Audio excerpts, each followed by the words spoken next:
बिस्मिल्लाहिर्रहमानिर्रहीम। 11वीं जमात के अज़ीज़ तलबा व तालिबात, अस्सलाम वालेकुम। कुछ असबाक, नज़में और गज़लें पढ़ने के बाद, असनाद पढ़ने के बाद, सनाए व बदाए पढ़ने के बाद मैंने मुनासिब समझा कि आज के लेक्चर के दौरान आपको दरख्वास्त लिखने का तरीका समझाया जाए। 9th-10th में हम ये पढ़ तो चुके हैं, लेकिन ज़ाहिर है इंसान है और उसको सारी बातें हमेशा याद नहीं रहती। इसलिए दरख्वास्त चूँकि हमारे यहाँ 5 नंबर की आती है, तो इसलिए मैंने मुनासिब समझा कि आपको दरख्वास्त का खाका समझा दूँ। दरख्वास्त किसी के नाम पे भी लिखी जा सकती है। मैं यहाँ पे सामने कुछ डिज़ाइन करूँगा बोर्ड पे, तो आपको समझ आ जाएगी। हम फ़र्ज़ कर लेते हैं कि ये हमारे पास एक सफ़ा है, एक पेज है।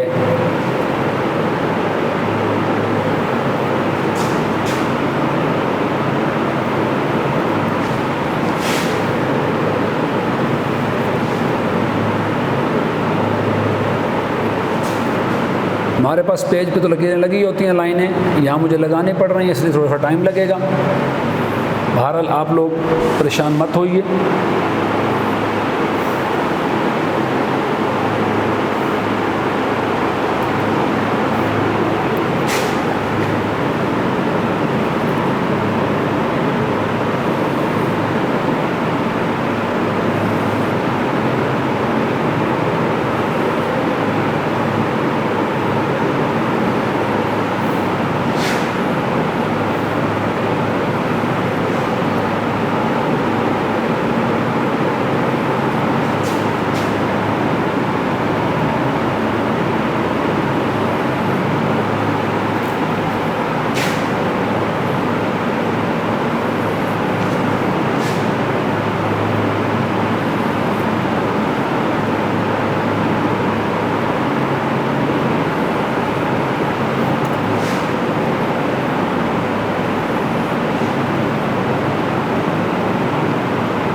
मेरे ख़्याल में काफ़ी है, ज़रूरत पड़ी तो हम और नीचे लाइनें लगा लेंगे। दरख्वास्त लिखने के लिए सबसे पहले एक तो याद रखिए कि अगर हमारे पास ये पूरी लाइनें यहाँ तक मुकम्मल मौजूद हैं, सफ़ा पूरा मौजूद है, तो हमने उतनी ही जगह इधर छोड़नी है जितनी आगे हमारी जगह बच जाए। तय यानी हमने जो लिखना है वो तकरीबन दरमियान में लिखना है। तो सबसे जो ऊपर लाइन होती है उसमें अफसर का मुकम्मल ओहदा और पता लिखा जाता है।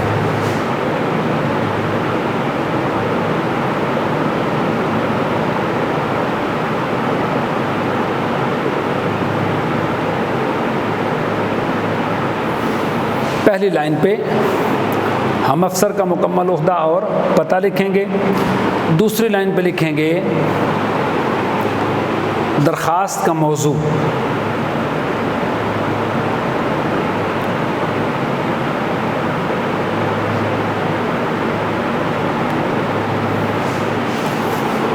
वो जब मैं दरख्वास्त आपको बाकायदा से लिखना सिखाऊंगा, उस वक्त हम कोई एक फ़र्ज़ कर लेंगे ओहदेदार, और उसकी वो हम दरख्वास्त लिखेंगे, वो समझा देता हूँ। फिर हम लिखते हैं खिताबिया कलमात। छोटी लाइन पे खिताबिया कलमात। ये जो 4 लाइनें हैं, इन पे हम लिखते हैं नफ्स मज़मून, यानी हम जो कुछ बयान करना चाहते हैं वो हम इस 4 लाइनों पे या 5-6 लाइनों पे लिखते हैं। और यहाँ जब ख़त्म हो जाती है तो उसके नीचे दाईं तरफ हम तारीख़ लिखते हैं, और यहाँ पे बाईं तरफ दरख्वास्त गुज़ार का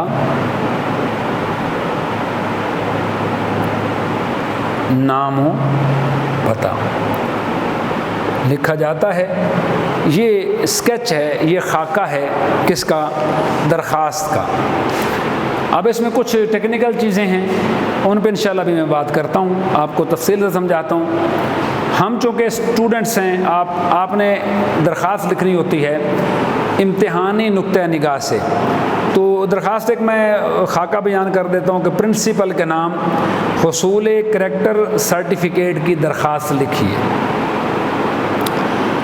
हुसूल करैक्टर सर्टिफिकेट जो है, इसकी दरख्वास्त कैसे लिखनी है, अब हम आ जाते हैं इस पर। सवाल आ गया पेपर में कि हुसूल करैक्टर सर्टिफिकेट के लिए दरख्वास्त हम लिखेंगे तो कैसे लिखेंगे।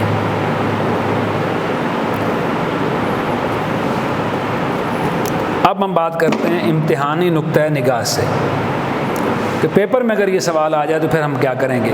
हम लिखेंगे बखिदमत जनाब प्रिंसिपल, या लिखेंगे बखिदमत प्रिंसिपल साहिब। ये बड़ी पॉइंट की बात है।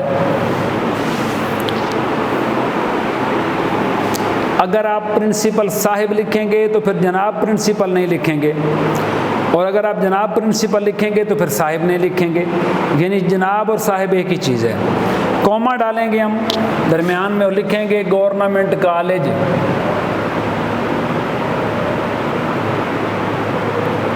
अलिफ बे जी। ये हो गया जिसको मैं दरख्वास्त देनी है उसका मुकम्मल नाम, ओहदा और पता। उन्वान में लिखेंगे दरख्वास्त बराए, और ये कटे हुए मार्कर से लिखा हो तो ज़्यादा बेहतर है। हुसूल कैरेक्टर सर्टिफिकेट, इसके यानी इस उस ऊपर वाले के एन नीचे हम ये उन्वान लिखेंगे। तीसरी लाइन पे हम लिखेंगे जनाब आली,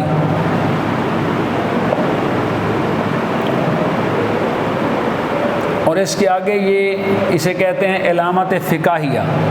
ये लाजमी लगानी है वरना आपका आधा नंबर कट जाएगा। ये मुखातिब करने के लिए ये अलामत लगाई जाती है। अब फ़र्ज़ किया आपका नफ्स मज़मून में हम शुरू करते हैं। मुअद्दिबाना गुजारिश है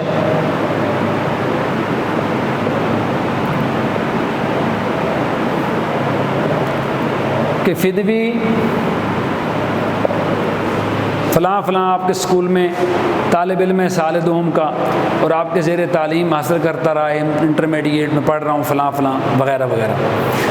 वो सारी बातें इसमें बयान करते हैं। सर्टिफिकेट के असूल की जो आप तफसील बयान करना चाहते हैं वो करते हैं, और नीचे वो तारीख़ लिखते हैं जिस दिन आपका पेपर होता है। फ़र्ज़ की आज क्या तारीख़ है, हम कर लेते हैं जी 11 अगस्त 2020।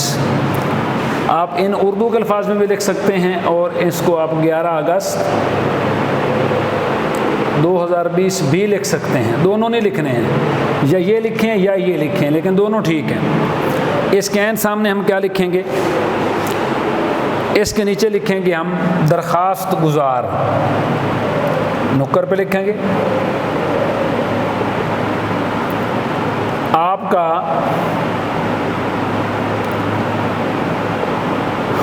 ताबेदार शागिर्द।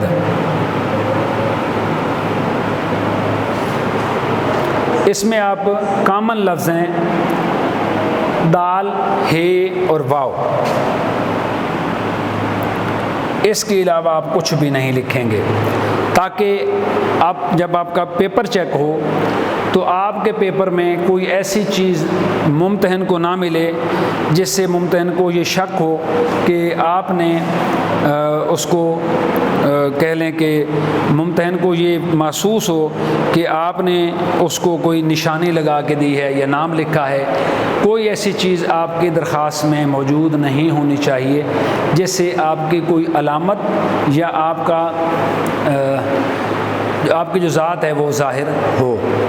तो ये है दरख्वास्त लिखने का तरीका। इसकी मैं नंबरिंग भी कर देता हूँ, आपको बता देता हूँ।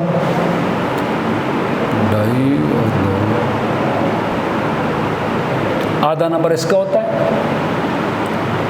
नहीं, सॉरी, इसका 1 नंबर होता है, आधा नंबर यहाँ तक है, आधा आगे है। अगर आप ये सही लिखते हैं तो आपको 1 नंबर पूरा मिलता है। 1 नंबर इसका होता है, आधा नंबर इसका होता है। 2 नंबर का आपका नफ्स मज़मून है। 2 और 2 4 और 4.5 नहीं, ये आधा नंबर के होते हैं, माजरत। आधा नंबर इसका है, आधा नंबर इसका है। 2 नंबर नफ्स मज़मून के हैं, 2 और 1 3 और 3.5, 3.5 और तारीख़ का होता है आधा नंबर। 4 हो गए और 1 नंबर होता है आपके इसका, तो ये टोटल हो जाते हैं आपके 5 नंबर।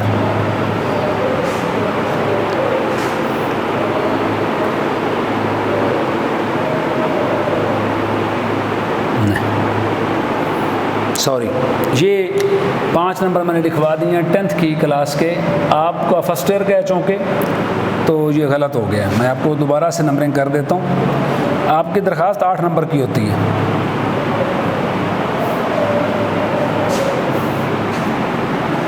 इसका 1 नंबर होता है, इसका भी 1 होता है, 2, इसका आधा होता है 2.5, और जनाब इसका आधा होता है 3, और 2 नंबर इसके होते हैं 5, 3 नंबर इसके होते हैं नफ्स मज़मून के। ये इस तरह टोटल बनते हैं 8 नंबर, और इसमें जहाँ पे भी आप गलती करते हैं उस गलती के आपके नंबर कट जाते हैं। तो ये आज का सबक था ग्रामर के हवाले से। इंशाल्लाह अगले किसी लेक्चर में हम उस पर ही बात करेंगे, अपने ख़त पे ही बात करेंगे, ख़त कैसे लिखा जाता है। फिर मुकालमा निगारी की बात करेंगे, और उसके अलावा इंशाल्लाह हम रुदाद नवीसी पे भी बात करेंगे। रुदाद नवीसी होती है, ये रुदाद नवीसी कहते हैं कहानी को, एक ऐसी कहानी आपने मिनवन कोई चीज़ देखी, उसको मिनवन बयान कर दिया, तो वो कहलाती है रुदाद नवीसी। उस पर भी इंशाल्लाह आगे तफसील से चल के बात करेंगे। ये आप लोग देख लें, इसको लिख लें, अपने पास नोटबुक पे तहरीर कर लें।